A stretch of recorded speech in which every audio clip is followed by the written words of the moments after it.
नमस्कार। सुबह के सबसे पहले बुलेटिन में आप सभी का स्वागत है। मैं हूं आपके साथ अस्मिता और इस बुलेटिन की शुरुआत करेंगे इस वक्त की बड़ी खबर से। इस वक्त की बड़ी खबर आपको बता रहे हैं राजधानी भोपाल से, जहां पूर्व सीएम कमलनाथ का आज मंदसौर दौरा है। शहीद किसानों को कमलनाथ जो है श्रद्धांजलि देंगे। साथ ही आपको बता दें कि साल 2017 में मंदसौर गोलीकांड हुआ था, जिसने सभी का दिल दहला दिया था और उसी की आज बरसी है। 2017 में हुए गोलीकांड में जो आंदोलन हुआ था मंदसौर में, उसमें 6 किसान मारे गए थे और उसी की बरसी हर साल आज के दिन मनाई जाती है। तो आज पीसीसी चीफ कमलनाथ किसानों से मुलाकात करेंगे और साथ ही जो उस गोलीकांड में जो स्वर्गीय हो गए थे किसान, उन्हें श्रद्धांजलि भी देंगे।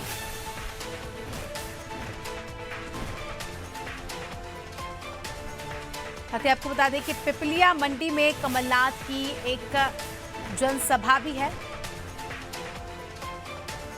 तो जनसभा में भी शामिल होंगे और किसानों से बातचीत करेंगे। साथ ही शहीद किसानों को श्रद्धांजलि भी पूर्व मुख्यमंत्री कमलनाथ आज मंदसौर पहुंचकर देंगे।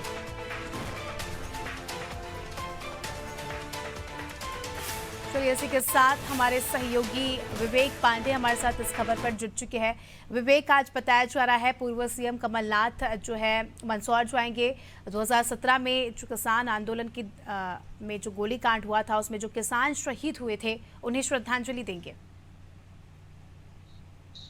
देखिए, साल 2017 में जिस तरीके से मंदसौर में गोलीकांड हुआ था और 6 किसानों की मौत हुई थी, ठीक आज ही का दिन था और किसानों की मौत के मामले में तत्कालीन सरकार को कांग्रेस लगातार घेरती आ रही है। ठीक आज ही कमलनाथ पिपलिया मंडी पहुंचेंगे और शहीद किसानों को श्रद्धांजलि देंगे। कमलनाथ सुबह 10 बजे पिपलिया मंडी मंदसौर पहुंचेंगे और कमलनाथ मृत किसानों को श्रद्धांजलि देने के बाद उनकी किसान परिवारों के साथ मुलाकात भी होगी और इसके बाद कमलनाथ की आम सभा है और इस आम सभा के बाद कमलनाथ भोपाल आएंगे। लेकिन इस जो दो से 3 घंटे जब मंदसौर में कमलनाथ होंगे तो वहां के स्थानीय नेता भी मौजूद रहेंगे और कमलनाथ की जरूर कोशिश होगी कि साल 2017 में जिस तरीके से तत्कालीन सरकार ने फैसला लिया और 6 किसानों की मौत हुई और इसी के मद्देनजर रखते हुए विधानसभा चुनाव को लेकर कांग्रेस वचन पत्र में किसानों को लेकर क्या वायदे कर सकती है,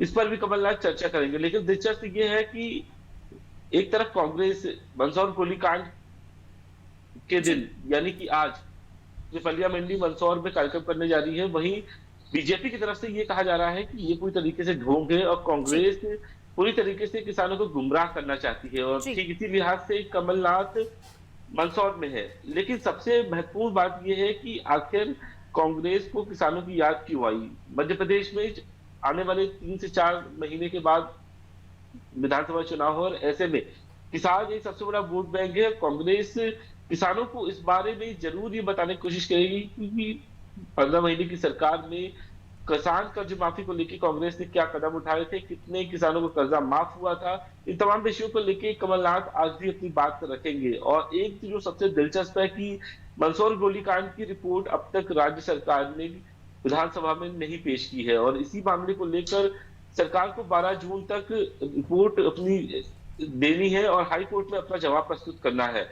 5 साल से इस रिपोर्ट को लेकर इंतजार कर रहे थे कि विधानसभा पटल पर रखा जाएगा, लेकिन 5 साल बीतने के बाद भी जेएन आयोग की रिपोर्ट का अब तक कोई भी पुलिंदा राज्य सरकार ने विधानसभा के पटल पे नहीं रखा है और इसी मामले में सरकार की जवाबदेही भी तय की गई है। 12 जून को सरकार को इस पूरे गोलीकांड को लेकर अपना जवाब कोर्ट के सामने प्रस्तुत करना पड़ेगा।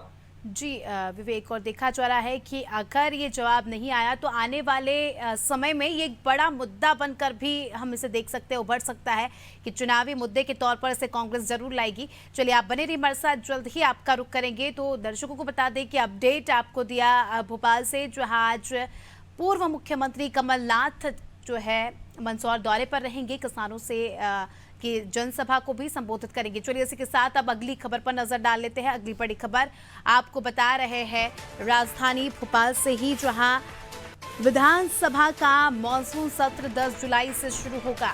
तो देखिए तारीख आ गई है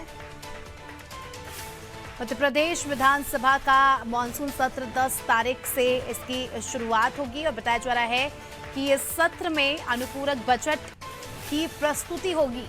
साथ ही 5 दिवसीय ये विधानसभा सत्र होगा। 10 जुलाई से प्रारंभ होकर अगले 5 दिनों तक चलेगा। प्रस्ताव राज्यपाल की अनुमति के लिए भेजा गया है और इसी सप्ताह बताया जा रहा है कि अधिसूचना जारी हो सकती है। चलिए इसी के साथ इस खबर पर हमारे सहयोगी विवेक हमारे साथ जुड़ चुके हैं। विवेक, बताया जा रहा है कि 10 जुलाई से मध्य प्रदेश विधानसभा के मॉनसून सत्र की शुरुआत हो सकती है और इसके लिए प्रस्ताव भेज दिया गया है। आने वाले समय में इस पर मंजूरी मिल सकती है। बिल्कुल, विधानसभा सचिवालय की तरफ से राजभवन को एक अधिसूचना के संबंध में पत्र लिखा गया है और ये कहा गया है कि राजभवन इस बारे में अनुमति दे कि मानसून सत्र को शुरू किया जाए। 10 जुलाई से मानसून सत्र शुरू करने की अनुमति राज्य भवन से मांगी गई है। विधानसभा सचिवालय ने इस संबंध में राजभवन को पत्र लिख दिया है और 5 दिन का ये पूरा सत्र होगा और सरकार इस बीच में अधिसूचना जारी होने के बाद मानसून सत्र के दौरान अनुपूरक बजट, अपना पहला अनुपूरक बजट पेश करेगी। हालांकि इस बार शीतकालीन सत्र नहीं होगा और इसी के चलते सरकार 5 दिन के अंदर अनुपूरक बजट को पेश करेगी। सरकार ने जो योजनाएं चालू की हैं, उन तमाम योजनाएं और विकास संबंधी विषयों को लेकर अनुपूरक बजट में प्रावधान किया जाएगा। लेकिन दिलचस्प बात यह है कि इस अनुपूरक बजट 5 दिन के इस सत्र में कांग्रेस की जरूर ये कोशिश होगी कि जो तमाम मुद्दे हैं जिनको कांग्रेस आरोप पत्र बना रही है, उन आरोप पत्र के जवाब विधानसभा में 5 दिन के अनुपूरक बजट में सरकार के उन तमाम सवालों के जवाब लिखित और खुद तारांकित सवालों के जरिए सरकार को घेरने की कोशिश की जाए कि आखिर सरकार में कमियां कहां रही हैं। और पिछले ही दिनों गोविंद सिंह ने साफ किया था, नेता प्रतिपक्ष है, कि सरकार के खिलाफ कांग्रेस आरोप पत्र लेकर आ रही है और आरोप पत्र के साथ साथ विधानसभा में वो तमाम सवाल पूछे जाएंगे जिनका सरकार जवाब नहीं दे रही है। और पिछले दिनों जब महाकाल लोक में मूर्तियां गिरी, लोकायुक्त ने जांच शुरू की, तो इन तमाम विषयों को लेकर कांग्रेस इस अनुपूरक बजट के मॉनसून सत्र के दौरान ये तमाम सवाल सरकार से पूछेगी और ये जरूर इन सवालों के जरिए कांग्रेस जनता के बीच भी जाएगी कि आखिर सरकार ने की करनी और कथनी में कितना अंतर है। इन तमाम विषयों को लेकर कांग्रेस की यही कोशिश होगी और नेता प्रतिपक्ष ने इस बारे में साफ किया है कि कांग्रेस वचन पत्र के अलावा आरोप पत्र को भी उन तमाम एजेंडों में शामिल करेगी कि आखिर सरकार की लापरवाही कहाँ है, अधिकारियों ने कहाँ लापरवाही की है, किन मामले में भ्रष्टाचार हुआ। इन तमाम विषयों को लेकर कांग्रेस मानसून सत्र के दौरान ये तैयारी जरूर करेगी कि आखिर जनता के बीच उन फैक्ट्स को लेके जाया जाए जिससे कि जनता को ये भरोसा होगी कि आखिर सरकार से चूक हुई और कांग्रेस इन तमाम मुद्दों को लेकर उठाती रही। और विधानसभा ही एक ऐसा सदन है जहां पे जी बिल्कुल विवेक, और इस बार खास ये भी देखा जा रहा है विवेक कि हर बार हम देखते हैं कोई भी सत्र हो उसमें कांग्रेस लगातार हमलावर रहती है और उसके चलते सत्र की तारीख आगे बढ़ा दी जाती है या कुछ दिनों के लिए निष्कासित जो है कार्रवाई कर दी जाती है। इस बार इस प्रकार की कुछ चीजें ना हो, उसके लिए कुछ तैयारियां की जाएगी, क्योंकि देखिए जब इस प्रकार से जब तारीखें आगे बढ़ा दी जाती है तो कहीं ना कहीं इसका खामियाजा हर किसी को होता है। एक तो समय की बर्बादी होती है, साथ ही जो खर्चा होता है एक सत्र में वो भी काफी ज्यादा लगता है। तो इस बार इस तरह की चीजें ना हो उसको लेकर कुछ विशेष बातें रखी गई है क्या? देखिए, हमेशा से सरकार इस बात को लेकर आरोप कांग्रेस पे लगाती रही है कि विधानसभा की कार्रवाई कांग्रेस चलने नहीं देती है और कांग्रेस के पास कोई मुद्दे नहीं है जिसके जरिए विधानसभा में तथ्य के रूप में सवाल लगाए जाए। और पिछले ही दिनों ये देखने के लिए मिला कि जब बजट सत्र था उस वक्त जीतू पटवारी का निलंबन कर दिया। जीतू पटवारी ने सरकार के खिलाफ कई अलग बातें की थी, बिना फैक्ट्स के बातें की थी और इसी बात को लेकर जब जीतू पटवारी पर कार्रवाई हुई तो नेता प्रतिपक्ष की तरफ से अध्यक्ष के खिलाफ अविश्वास प्रस्ताव लाने की कोशिश की। हालांकि अविश्वास प्रस्ताव में कई खामियां थी जिसके चलते निलंबित कर दिया गया उस अविश्वास प्रस्ताव को लेकर। ठीक इसी तरीके से मानसून सत्र में कांग्रेस की ये कोशिश होगी कि उन तमाम विषयों को ध्यान में रखे जो कांग्रेस से पूरा पिछले तौर पे गलती हुई है। कांग्रेस ने जो गलतियां बजट सत्र के दौरान दोहराई है इस मानसून सत्र में स्थिति न बने और कांग्रेस की भी यही कोशिश है कि 5 दिनों का सत्र चले, क्योंकि 5 दिनों के सत्र के दौरान ही कांग्रेस उन तमाम मुद्दों को लेकर सरकार से सवाल पूछेगी जिनको लेकर आए दिन बहस का मुद्दा मध्य प्रदेश में बना रहता है। जी बिल्कुल विवेक, और अब ये देखना दिलचस्प होगा कि किस प्रकार से कांग्रेस अपने मुद्दों को विधानसभा में रखती है और बीजेपी किस तरह से जो है अपनी जवाबदेही करती है। चलिए आप बने रहिए हमारे साथ, जल्द ही आपका रुख करेंगे। तो दर्शकों को बता दें कि खबर आपको बताई राजधानी भोपाल से, जहां बताया जा रहा है कि मानसून सत्र विधानसभा का 10 जुलाई से प्रारंभ हो सकता है। अभी देखने वाली बात है, हालांकि प्रस्ताव जो है पारित हो चुका है। चलिए इसी के साथ अब अगली बड़ी खबर का रुख कर लेंगे। अगली बड़ी खबर आपको बता रहे हैं राजधानी भोपाल से, जहां आईपीएस अफसरों के तबादले अब आने वाले समय में हमें देखने को मिल सकते हैं। चुनाव से पहले तबादलों की लिस्ट जारी होगी। जबलपुर, शहडोल, रीवा जोन के एडीजी के तबादले आने वाले समय में हो सकते हैं। वहीं उज्जैन रेंज सहित 5 डीआईजी के भी तबादले होंगे, ऐसी खबर अभी सामने आ रही है। और खास बात यहां पर ये देखी जा रही है, बताया जा रहा है कि 3 साल तक एक ही जिले में जो अफसर पदस्थ है, खासकर उनके तबादले इस बार हो सकते हैं। पुलिस मुख्यालय ने सूची जो है गृह विभाग को भेज दी है और अब आने वाले समय में ये क्लियर हो जाएगा कि किन किन जगहों से तबादले होते हैं और किन किन अफसरों के तबादले किए जाते हैं। चलिए इसी के साथ इस खबर पर हमारे सहयोगी विवेक हमारे साथ जुड़ चुके हैं। विवेक, चुनाव नजदीक आने वाला है, ऐसे में हर वर्ग में हलचल मच गई है। बताया जा रहा है कि आने वाले समय में कई आईपीएस अफसरों के तबादले हमें देखने को मिल सकते हैं। देखिए, पिछले ही महीने सरकार ने 75 से अधिक आईपीएस के तबादले किए थे और 2 दर्जन से अधिक जिलों के एसपी को ट्रांसफर करके दूसरे जिलों में पदस्थ किया था और कई अफसरों के प्रमोशन हो गए थे, इसलिए उन्हें ट्रेनिंग में भेजना था, इसलिए सरकार ने उन्हें रिलीव कर दिया। लेकिन पिछले ही दिनों चुनाव आयोग की तरफ से नोटिफिकेशन जारी करते हुए ये साफ तौर पे कहा है कि एक ही जिले में 3 साल तक लगातार पदस्थ रहने वाले अधिकारियों को ट्रांसफर किया जाए। और ठीक इसी अधिसूचना के बाद सरकार ने उन अफसरों के नाम तलाश लिए हैं जो पिछले 3 साल से लगातार एक ही जिले या जोन या रेंज में पदस्थ थे। खासतौर पे उन आईपीएस की लिस्ट बनाकर पीएसक्यू से गृह विभाग को भेज दी गई है, जो 3 साल तक एक ही जिले में पदस्थ रहे। इसमें से 3 एडीजी रैंक के अधिकारी हैं, 2 आईजी हैं और 5 डीआईजी हैं, जिनके ट्रांसफर होने हैं।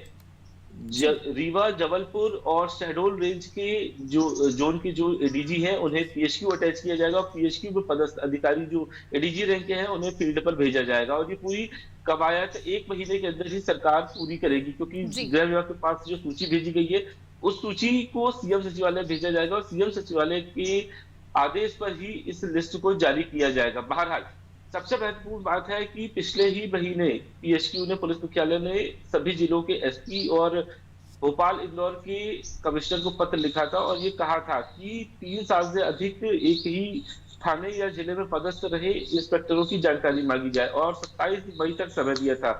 इस बीच में पीएसक्यू के पास जो इंफॉर्मेशन पहुंची है वो ये है कि करीब 700 से अधिक पुलिसकर्मी हैं जिनको एक जिले से दूसरे जिले भेजा जाए और ठीक अफसरों के तबादले के बाद इंस्पेक्टरों की भी सूची जारी कर दी जाएगी। जी चलिए विवेक, बने रहिए हमारे साथ, जल्द ही आपका रुख करेंगे और आने वाले समय में देखना खास होगा कि किन अफसरों के कहां कहां तबादले होते हैं। तब तक के लिए आप बने रहिए हमारे साथ। चलिए अब अगली बड़ी खबर का रुख कर लेंगे। अगली बड़ी खबर आपको बता रहे हैं राजधानी भोपाल से, जहां अब कर्मचारियों को सरकार से बड़ी राहत मिलने वाली है। जी हाँ, चुनाव से पहले बताया जा रहा है कि कर्मचारी वर्ग को सरकार से बड़ी राहत मिलेगी। बताया जा रहा है 4% सरकार जो है डीए बढ़ा सकती है। 7.5 लाख कर्मचारियों को इससे फायदा होगा। चलिए इसी के साथ हमारे सहयोगी विवेक हमारे साथ जुड़ चुके हैं। विवेक, चुनाव नजदीक आ रहे हैं, ऐसे में हर वर्ग को साधने का जो है सरकार पूरा प्रयास कर रही है, बात चाहे महिलाओं की हो, कर्मचारियों की हो, किसानों की हो। वहीं खबर आ रही है कि अब कर्मचारियों के लिए जो है एक नई सौगात सरकार ला सकती है। डीए में 4% की बढ़ोतरी सरकार कर सकती है, जिससे 7.5 लाख कर्मचारियों को फायदा होगा। देखिए, चुनाव के लिए 3 से 4 महीने का समय है, लेकिन कर्मचारियों को साधने वाली बात नहीं है। कर्मचारियों की मांग थी और केंद्र सरकार ने जनवरी से ही डीए बढ़ा दिया था। सरकार के पास इस प्रस्ताव को लेकर कई बार सिफारिश भी की गई, लेकिन कोई राहत नहीं हुई। पिछले दिनों जगदीश देवड़ा वित्त मंत्री और मध्य प्रदेश कर्मचारी आयोग के अध्यक्ष रमेश चंद्र शर्मा ने सरकार से सिफारिश की है कि 4% कर्मचारियों को राहत दिया जाए। और सरकार ने ये निर्णय लिया है कि आने वाले दिनों में इस मांग को पूरा किया जाएगा। सबसे दिलचस्प बात है कि सरकार अब तक 5 महीने हो चुके हैं और 4% डीए में बढ़ोतरी नहीं की है, और सरकार जी। को इसीलिए ये फैसला अब करना पड़ा है, क्योंकि जितनी लेट लतीफी की जाएगी सरकार पे उतना ही अतिरिक्त बोझ बढ़ता जाएगा, और इस बोझ को कम करने के लिए सरकार ने यह फैसला किया है कि फिलहाल मई से ही इस व्यवस्था को लागू किया जाए। फिलहाल रिव्यू के लिए फाइनेंस के पास ये प्रपोजल भेजा गया है। फाइनेंस से अनुमति आने के बाद मुख्यमंत्री के पास ये प्रस्ताव जाएगा, कैबिनेट में इस फैसले के बाद आदेश जारी कर दिया जाएगा, और इससे करीब 7.5 लाख कर्मचारियों को सीधे तौर पे इस का फायदा होगा, और सरकार की यही कोशिश होगी कि कर्मचारियों को जल्द से जल्द राहत दिया जाए। विधानसभा चुनाव से पहले सरकार ऐसे किसी मामले में उलझना नहीं चाहती है जिससे नुकसान हो सके, और यही कारण है कि 7.5 लाख कर्मचारियों को फायदा मिल सके, इसलिए सरकार 4% डीए बढ़ाने में कोई लेट लतीफी नहीं करेगी। जी विवेक, और कहीं ना कहीं अगर ऐसा होता है तो सरकार पर भी भारी दबाव आ जाएगा आर्थिक स्थिति में, क्योंकि 160 करोड़ का यहाँ पर सरकार को जो है भुगतान करना पड़ेगा अगर 4% डीए में बढ़ावा होता है। तो अब आने वाले समय में देखना खास होगा कि किस प्रकार से बैलेंस यहाँ पर बनता नजर आएगा। चलिए, आप बने रहिए हमारे साथ, जल्द ही आपका रुख करेंगे। तो दर्शकों को बता दें कि खबर आपको बताई राजधानी भोपाल से, जहाँ कर्मचारियों की मांग को लेकर आने वाले समय में कोई अच्छी खबर जो है देखने को मिल सकती है। चलिए, इसी के साथ इस बुलेटिन में फिलहाल इतना ही। दीजिए हमें इजाजत। नमस्कार।